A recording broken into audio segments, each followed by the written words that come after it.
ಅಂತೂ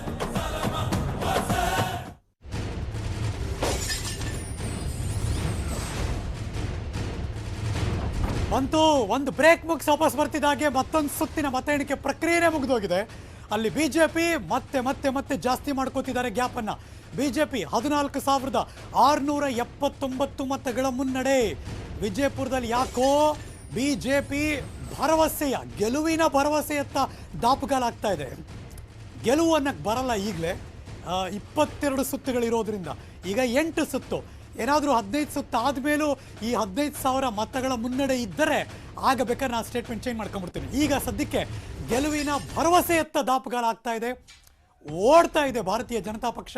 ಅಂದರೆ ರಮೇಶ್ ಬೂಸನೂರು 32,021, ಅಶೋಕ್ ಮನಗುಳಿ 22,343, ನಾಜಿಯಾ ಅಂಗಡಿ ಏನೂ ಮ್ಯಾಜಿಕ್ ಮಾಡೋಕ್ಕಾಗಲಿಲ್ಲ, ಅಥವಾ ಏನೋ ನಾನು ಇದೀನಪ್ಪ ಇಲ್ಲಿ ನಾನೊಬ್ಬ ಕ್ಯಾಂಡಿಡೇಟು ಅಂತ ಎಲ್ಲೂ ಕೂಡ ಒಂದು ಮಾರ್ಕ್ ಮಾಡೋಕ್ಕೆ ಸಾಧ್ಯ ಆಗಲಿಲ್ಲ ನಾಜಿಯಾ ಅವ್ರಿಗೆ ಅಥವಾ JDSನವ್ರಿಗೆ.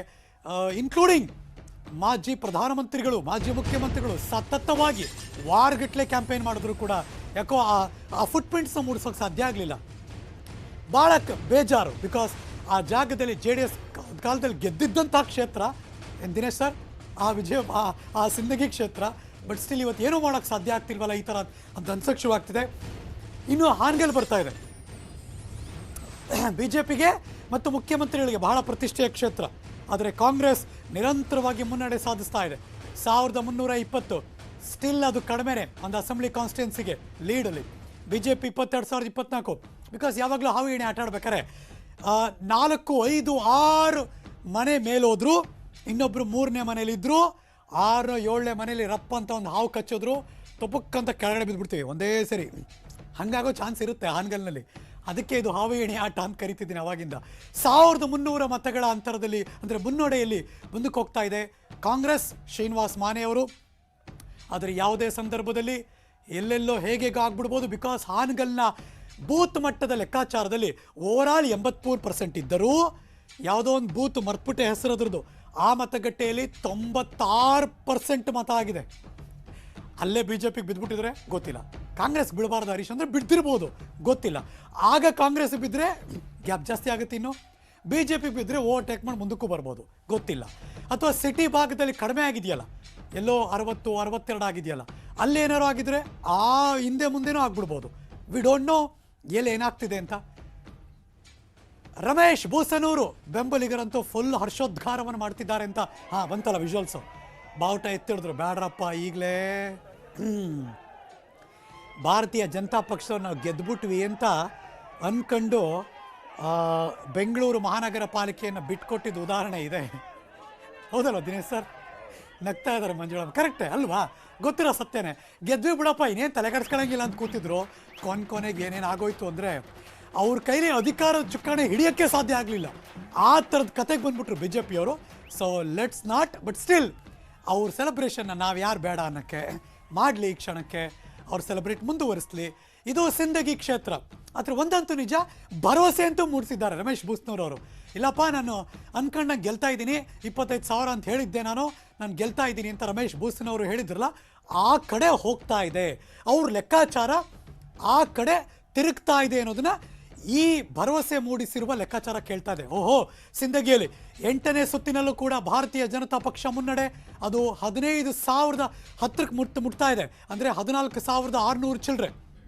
ಇದು ರಿಮಾರ್ಕೆಬಲ್ ಹಂಗೆ ನೋಡಕ್ಕೆ ಹೋದ್ರೆ. Any comment Dinesh sir?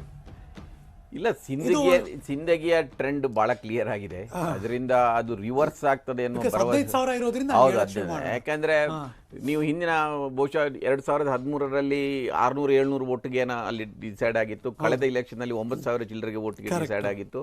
ಈ ಸಾರಿ ಈ ರೀತಿಯ ಟ್ರೆಂಡ್ ನೋಡಿದ್ರೆ ಬಹುಶಃ ಟ್ರೆಂಡ್ ಕ್ಲಿಯರ್ ಇದೆ ಬಿಜೆಪಿ ಪರವಾಗಿ. ಬಿಟ್ಟು ಮನಗುಳಿಯವ್ರನ್ನೆಲ್ಲ ಬಿಟ್ಟು ಹೆಂಗ್ ಸರ್ ಇದು ರಮೇಶ್ ಬೂಸನೂರ್ ಅವ್ರಿಗೆ ಹೋಗ್ತಾ ಇದೆ? ನೋಡಿ, ಇನ್ನೊಂದು ಇಂಟ್ರೆಸ್ಟಿಂಗ್ ಏನಂದ್ರೆ ರಮೇಶ್ ಬೂಸನವರು ಲಿಂಗಾಯತರಲ್ಲಿ ಗಾಣಿಗ ಲಿಂಗಾಯತ ಇದ್ದವರು. ಈಗ ಭಾಳ ದೊಡ್ಡ ಪ್ರಮಾಣದಲ್ಲಿರುವವರು ಪಂಚಮಸಾಲಿಗಳು, ಮನಗುಳಿಯವರು ಪಂಚಮಸಾಲಿಯವರು. ಈಗ ಈ ಫ್ಯಾಕ್ಟರ್ ಕೂಡ ನಾವು ಗಮನಕ್ಕೆ ತಗೊಳ್ಬೇಕಾಗುತ್ತೆ. ಬಟ್ ಅವ್ರಿಗೇನೋ ಸಿಗ್ಬೇಕಾಗಿತ್ತು, ಸಿಕ್ಕಿಲ್ಲ, ನೆಗೆಟಿವ್ ಕೆಲಸ ಎಲ್ಲ ಮಾಡ್ಬೇಕಿತ್ತಲ್ಲ. ಈಗ ಪಂಚಮಸಾಲಿಗಳಿಗೆ ಸೇರಿಸ್ಬೇಕಂತ ಬಹಳ ದೊಡ್ಡ ಹೋರಾಟ ಮಾಡ್ತಾ ಇದ್ದಾರೆ. ಅದರಿಂದ ಬಿಜೆಪಿಯ ವಿರುದ್ಧ ಇದೆ ಅನ್ನೋ ಒಂದು ರೀತಿಯ ಒಂದು ಸಿಗ್ನಲ್ ಕೊಡ್ತಾ ಇದ್ದಾರೆ. ಆಗಿದ್ರೂ ಕೂಡ ಪಂಚಮಸಾಲಿ ಸಮುದಾಯಕ್ಕೆ ಸೇರಿದ ಒಬ್ಬರಿಗೆ ಇಷ್ಟೊಂದು ಹಿನ್ನಡೆ ಆಗ್ತಾರೆ ಅಂದ್ರೆ ಬೇರೆ ಏನೋ ಇದು ಒಂದು ಸಂದೇಶ ಕೊಡ್ತಾ ಇದೆ ಅನ್ನೋದು ಕೂಡ ಬಹಳ ಕ್ಲಿಯರ್ ಆಗಿದೆ. ಏನ್ ಸಂದೇಶ ಕೊಡ್ತಾ ಇದೆ ಅಂತ ಮೇಡಮ್? ಇಲ್ಲಂದ್ರೆ ಪಂಚಮಶಾಲಿಗಳು ತಮಗ್ ಬೇಕಾಗಿರೋದನ್ನ ಕೇಳಿದ್ದಾರೆ. ಅವ್ರು ಯಾರು ಬಿಜೆಪಿಯ ವಿರೋಧಿಗಳಂತೂ ಆಗೇ ಇರ್ಲಿಲ್ಲ. ಅಲ್ಲಿ ಬಿಜೆಪಿಯ ನಾಯಕತ್ವ ಪ್ರಬಲವಾಗೇ ಇದೆ ಆ ಸಮಾಜದಲ್ಲಿ.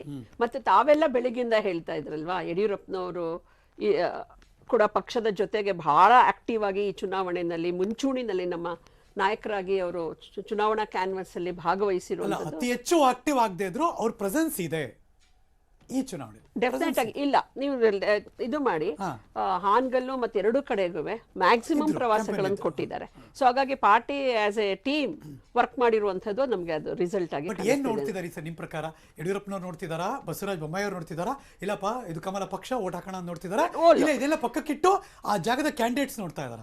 ಎಲ್ಲವೂ ಸೇರಿದೆ. ಅಂದ್ರೆ ಒಂದು ಗೆಲುವು ಆಗ್ಬೇಕಾದ್ರೆ ಯಾವುದೇ ಚುನಾವಣೆನಲ್ಲೂ ಕ್ಯಾಂಡಿಡೇಟು, ಪಾರ್ಟಿ, ಲೀಡರ್ಶಿಪ್ ಮೂರು ಫೇಸ್ ವ್ಯಾಲ್ಯೂ ಅಷ್ಟು ಸೇರಿದ್ರೇನೆ ಗೆಲುವಂತ ಆಗೋದು. ಆ ಫೇಸ್ ವ್ಯಾಲ್ಯೂ ಹಾನಗಲ್ಲಲ್ಲೂ ಕೆಲಸ ಮಾಡ್ತಿದ್ಯಾ? ಹಾನಗಲ್ಲಲ್ಲಿ ಮಾಡ್ತಾ ಇದೆ. ಹಾಗಾಗಿನೇ ಟಫ್ ಫೈಟ್ ಆಗ್ತಾ ಇರೋದು. ಇನ್ ಕೇಸ್ ಮಾನೆ ಯಾರಿದ್ದಾರೆ ಅವರಿಗೆ ಒಂದ್ ರೀತಿ ಕಳೆದ ಬಾರಿ ಉದಾಸಿ ಅಂತ ಒಬ್ರು ಸೀನಿಯರ್ ಪೊಲಿಟಿಷಿಯನ್ ಮುಂದೆ ಬಹಳ ಕಡಿಮೆ ಅಂತರದಲ್ಲಿ ಸೋತಿದ್ರು ಅನ್ನೋದೇ ಅವರ ಮೆರಿಟ್ ಅಲ್ವಾ ಈ ಚುನಾವಣೆಯಲ್ಲಿ ಅವ್ರಿಗೆ ಟಿಕೆಟ್ ಸಿಗೋದಕ್ಕೆ.